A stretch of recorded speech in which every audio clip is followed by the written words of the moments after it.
Ladies and gentlemen, welcome to this edition of the Players NIL podcast. My special guest today, and someone that I just met, so I don't have a lot of intangible information, but we're going to learn, is Marina Paul. Marina, welcome to the podcast. Hi, Mark. Thank you so much for having me. I'm really excited for our conversation today and just to be on this podcast in general. Well, I'm excited too. Thank you very much. I've heard a lot about you. I've read your bio. But before we get into what you currently do, I start every podcast with the same question. And we use two words, athletics and sports. So sports is the fandom part. You know, you went to a game. I think you're a fan of some Southern California teams. I want to hear about that when you were a young girl. Then the athletics part is your participation. And what I want to know is the lessons that you learned, the people that you met, and the life skills that you gained during that journey that kind of got you to where you are today. So let's start with the first one, which usually is the earliest part, and that is sports, the fandom. Tell us about your early experience in following sports. The best memory I have is that my grandfather, who I'm super close with, worked in the parking lot of Anaheim Angels. And I thought he was the coolest person in the world because I thought he was on the team. And we went to all the games because my parents' companies had season tickets. And I would see him in the parking lot and tell everyone at school, my grandpa works for the Angels. He's on the team. And that is one of the memories that's most secured in my brain. Because even when I realized he was just working in the parking lot with all of his friends as a retired gig, it was the coolest experience for me to have that centered around my entire family coming together and then watching these amazing sporting events. I also am in a family who is wildly obsessed with sports. It is always on TV. I don't think we watched anything other than ESPN growing up. And so I didn't really know any better other than to understand the game, how it was played, and to root for, our favorite Southern California teams and some Boston teams to respect our relatives. I love it. That's a great story. Cheers to Grandpa and for him imparting his teamwork on you. So that you grow up with that. You're interested in sports. You start to play. Tell us about some of the sports that you played when you were young. My dad and my mom knew that they wanted to make me the best all-around athlete and all-around human. So they threw me into every single sport for every single season. So I played in Southern California. Soccer and volleyball are in different seasons, which suited me because those are my two sports. But I played soccer, volleyball, basketball. I ran track. I snowboarded. I played softball. I didn't play lacrosse because it was kind of late coming to California, but I would have loved to. And same with my brother. So I have an older brother who also did every single sport. And I was either always at his games, he was always at mine. Whenever we did extra reps with our parents, we were always shagging for each other, always got the same amount of reps, did gymnastics, everything. My parents were like, you get to play every single sport because they loved watching us play so much. They loved sports themselves. My mom was an amazing tennis player. And they thought it was just the best atmosphere for us to be in as kids. I love it. I can relate to it. So I'm envisioning two things. One is what the back of your mom's car looked like. Probably looked like Dick's Sporting Goods, right, with all this apparel and equipment. Yes. And second is what it might have smelled like. I don't know, but right. You don't know how many times I was asked to wash my shin guards, but yeah, the paint on the windows for all-star games, all the stuff. So yeah, I love it. So you're playing sports. One of the principles of the Players NIL, our company, is how do you use athletics to better your life? When was it that you realized that you might be able to play at the next level? And then why did you pick Georgetown University 3,000 miles away? It's really interesting you say that because I reflected on this before, and I don't remember a specific period in time when I thought I could play at the next level. Though I played so many sports and had so much confidence while I was playing the sport, I never thought I was good enough to play anywhere. Genuinely, I think the self-worth component is something I've struggled with, but sports has helped me, help teach me when I'm actually playing. I think I was on an amazing club soccer team. We were ranked #1 in the country at the time when I was a freshman and sophomore in high school. All of our team was committing to like UCLA's, the Stanford's, all of that. And I was still relatively short, hadn't had my growth spurt yet. But I was extremely academic and I knew I wanted to go academics first and then try to win a national championship. So for me, I was always drawn to the East Coast. And so I more so wanted to pick a school where I thought the environment was amazing. And again, I could win a natty and then also have an amazing career. I was always drawn to the Ivy Leagues. I thought they were extremely prestigious. My high school growing up was extremely competitive academically. So I was choosing actually between Dartmouth and Georgetown. I think Georgetown just suits my personality better, but to me, it just embodied this amazing, I say cultural experience because I was from a very homogenous area in Southern California and I wanted to experience people who grew up extremely different from me. And I think being in DC gives me that opportunity.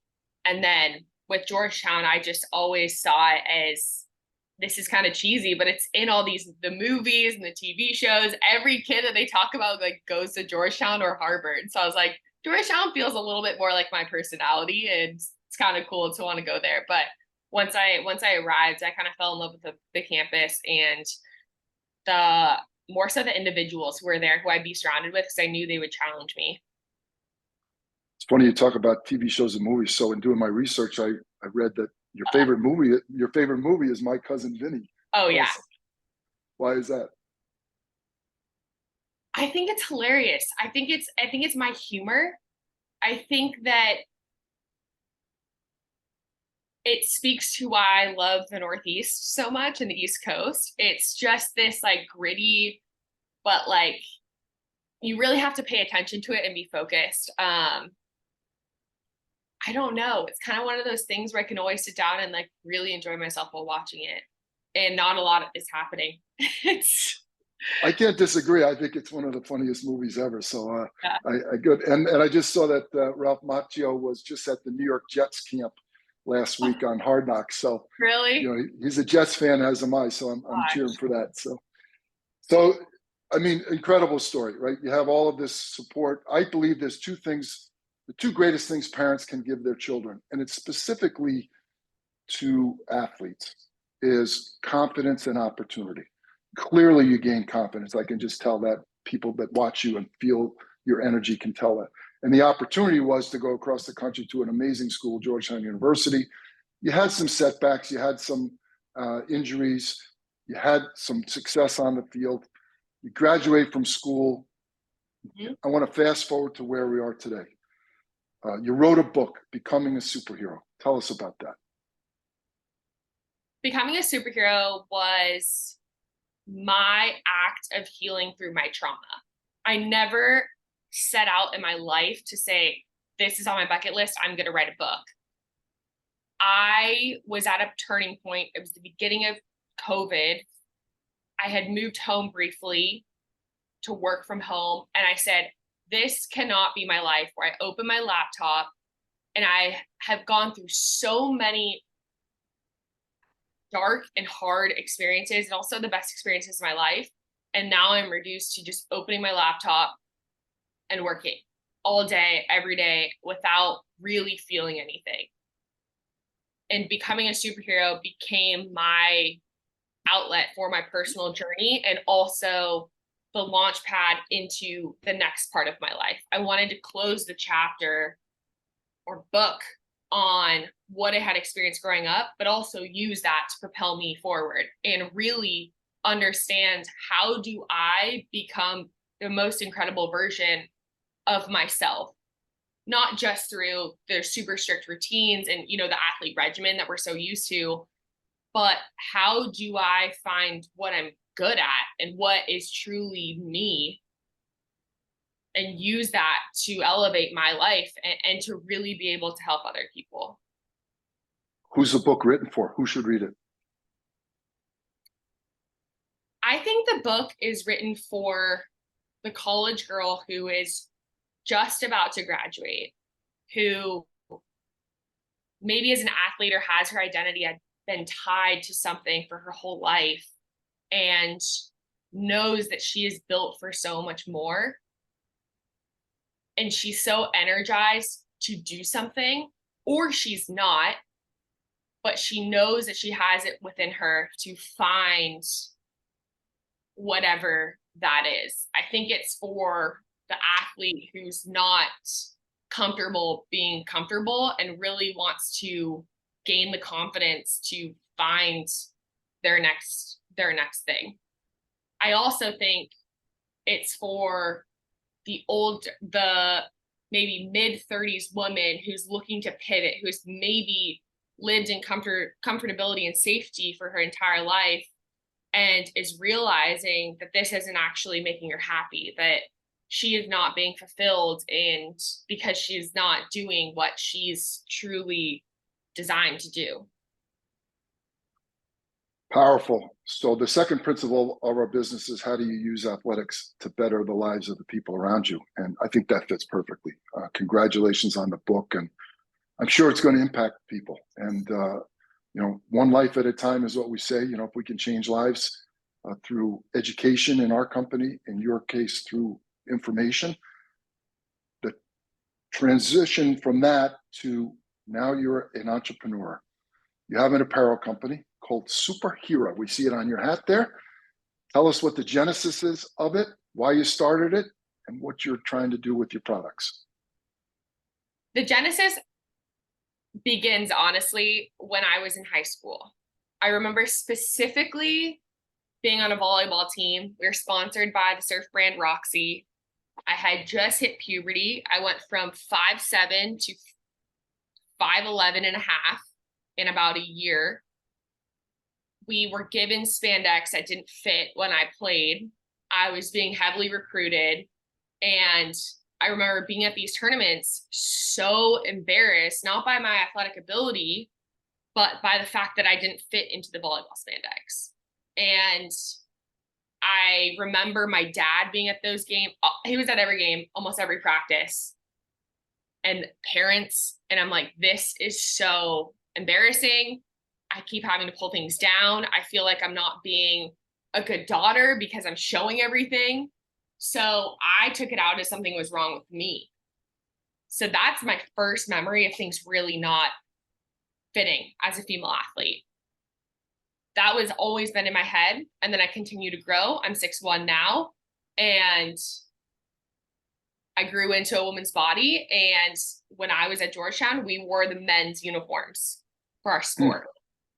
They still have the same uniforms today. And that was 7 years ago. So I saw that the people we were on the field doing these tremendous acts, we had first team All-Americans who were also going to med school, who, were staying up late doing organic chemistry till 3 a.m. and then going and winning us games against some of the top teams in the country. And we just looked and felt horrible in our clothing. We had to readjust all the time. I thought someone would come out with female athlete specific clothing. But turns out when I graduated, when I was writing this book, I said, this issue still isn't being solved, because now I'm actively looking. I have a disposable income to spend on high quality apparel, and I still don't have sports apparel that makes me feel like the female athlete I feel like I am.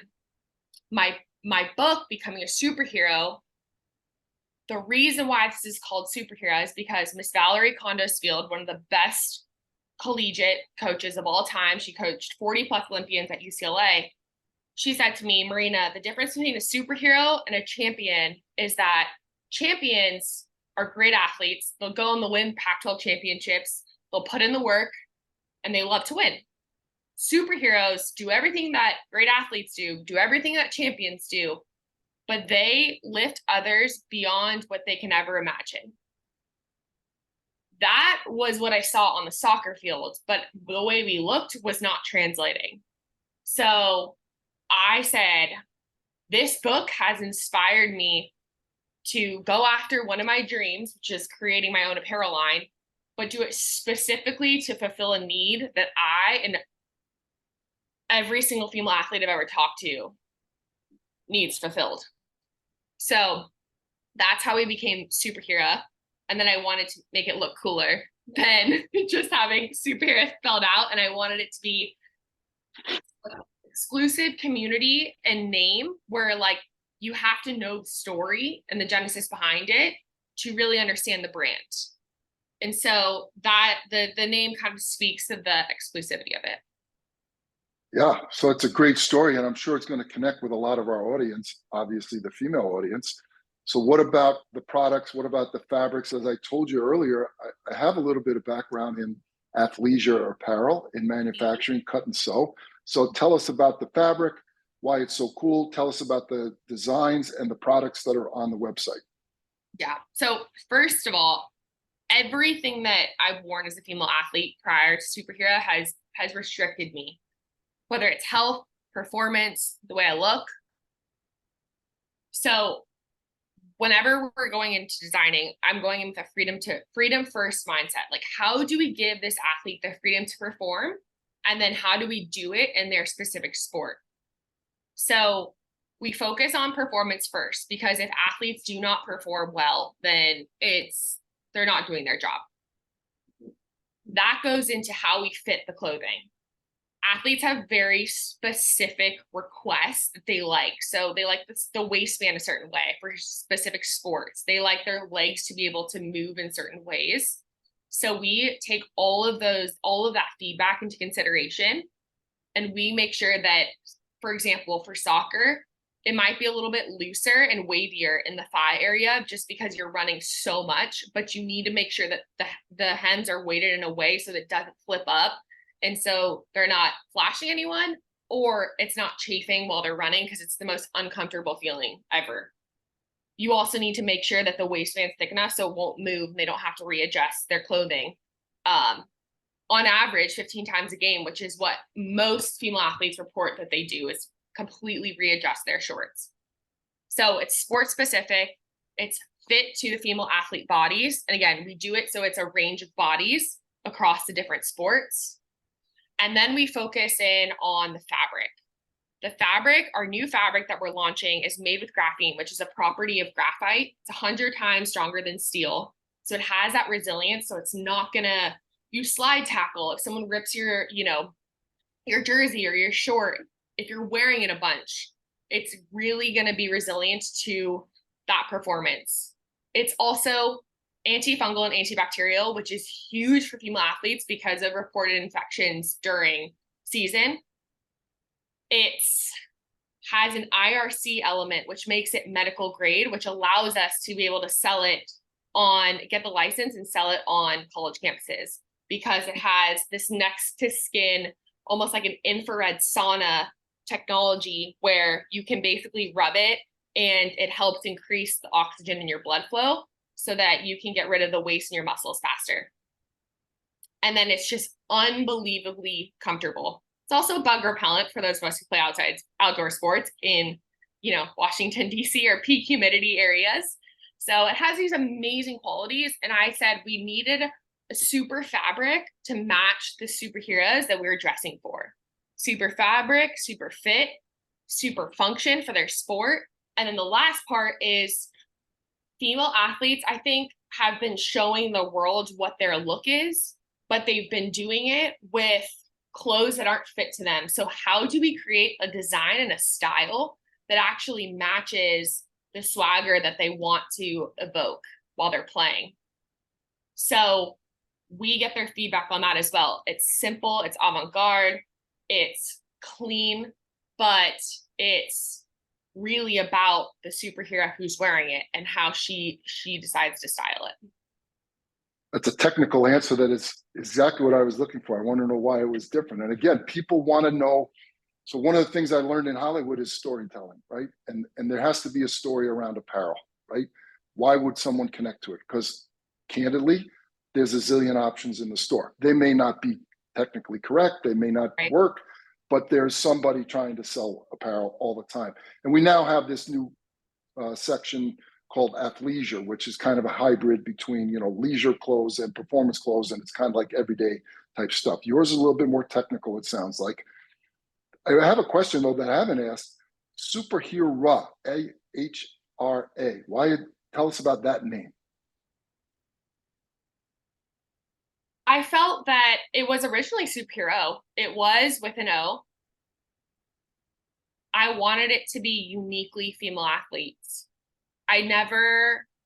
When I first was starting, I never intended that I was making it for male athletes. I said, I've been wearing men's sports clothes my whole life. We need to make this specifically for the female athlete and her needs and her body, and everything else can iterate. Whatever's in the future can iterate off of that. But we are so focused on her and who she is.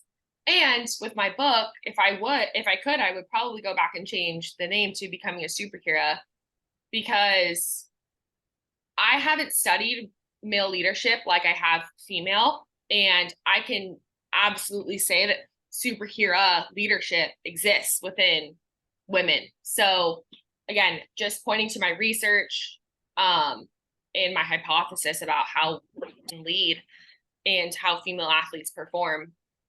Kira. Love it.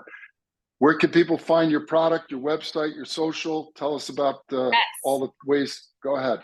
So sprhra.com and then at sprhra. So we only kept the A as our vowel. Got it. I love it. Marina, you've been an amazing guest. It's a great story. And we congratulate you on all the success to date, although I'm sure there's lots of things that you want to accomplish. But using athletics to better your life, and now athletics to better the lives of the people around you, giving young women confidence and opportunity. Amazing story. Great stuff. Thank you for being our guest today. Thank you for having me.